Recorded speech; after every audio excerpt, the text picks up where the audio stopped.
सभी को जय मसीह की। आज हम पढ़ेंगे रोमियो अध्याय 7 विवाहित जीवन का दृष्टांत।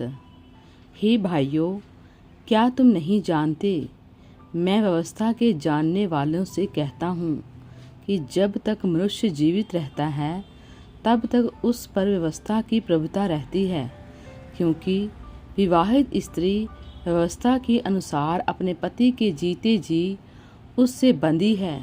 परंतु यदि पति मर जाए तो वह पति की व्यवस्था से छूट गई।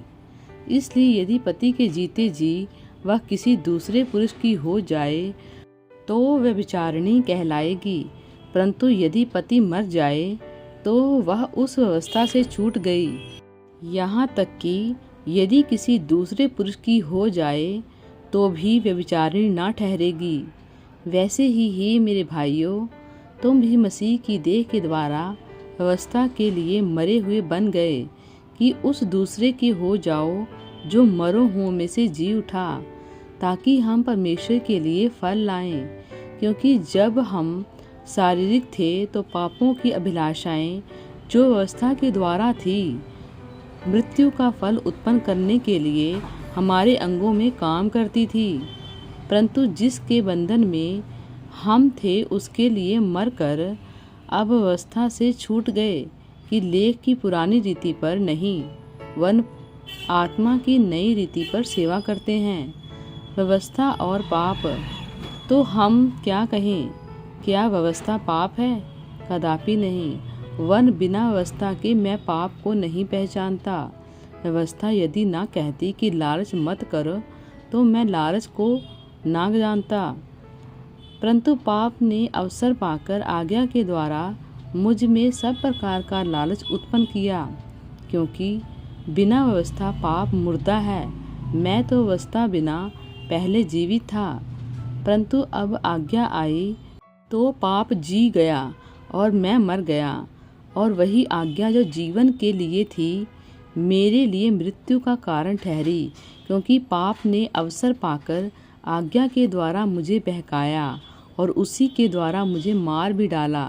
इसलिए व्यवस्था पवित्र है और आज्ञा भी ठीक और अच्छी है। तो क्या वह जो अच्छी थी मेरे लिए मृत्यु ठहरी? कदापि नहीं। परंतु पाप उस अच्छी वस्तु के द्वारा मेरे लिए मृत्यु का उत्पन्न करने वाला हुआ कि उसका पाप होना प्रकट हो और आज्ञा के द्वारा पाप बहुत ही पापमय ठहरे। मनुष्य का अंत द्वंद्व। हम जानते हैं कि व्यवस्था तो आत्मिक है, परंतु मैं शारीरिक और पाप के साथ बिका हुआ हूँ। जो मैं करता हूँ उसको नहीं जानता, क्योंकि जो मैं चाहता हूँ वह नहीं किया करता, परंतु जिससे मुझे घृणा आती है वही करता हूँ। तो मैं मान लेता हूँ कि व्यवस्था भली है, तो ऐसी दशा में उसका करने वाला मैं नहीं वरन पाप है जो मुझ में बसा हुआ है। क्योंकि मैं जानता हूँ कि मुझ में अर्थात मेरे शरीर में कोई अच्छी वस्तु वास नहीं करती। इच्छा तो मुझ में है, परंतु भले काम मुझसे बन नहीं पड़ते। क्योंकि जिस अच्छे काम की मैं इच्छा करता हूँ वह तो नहीं करता, परंतु जिस बुराई की इच्छा नहीं करता वही किया करता हूँ। अतः यदि मैं वही करता हूँ जिसकी इच्छा नहीं करता, तो उसका करने वाला मैं ना रहा, परंतु पाप जो मुझ में बसा हुआ है। इस प्रकार मैं यह अवस्था पाता हूँ कि जब भलाई करने की इच्छा करता हूँ तो बुराई मेरे पास आती है।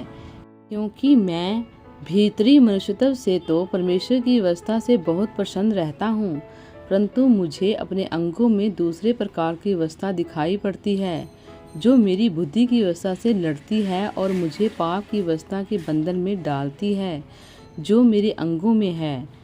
मैं कैसा अभागा मनुष्य हूँ! मुझे इस मृत्यु की देह से कौन छुड़ाएगा? हमारे प्रभु यीशु मसीह के द्वारा परमेश्वर का धन्यवाद हो। इसलिए मैं आप बुद्धि से तो परमेश्वर की व्यवस्था का, परंतु शरीर के पाप की व्यवस्था का सेवन करता हूँ। प्रभु इन वचनों द्वारा आपको बहुतायत से आशीष दे। आमीन।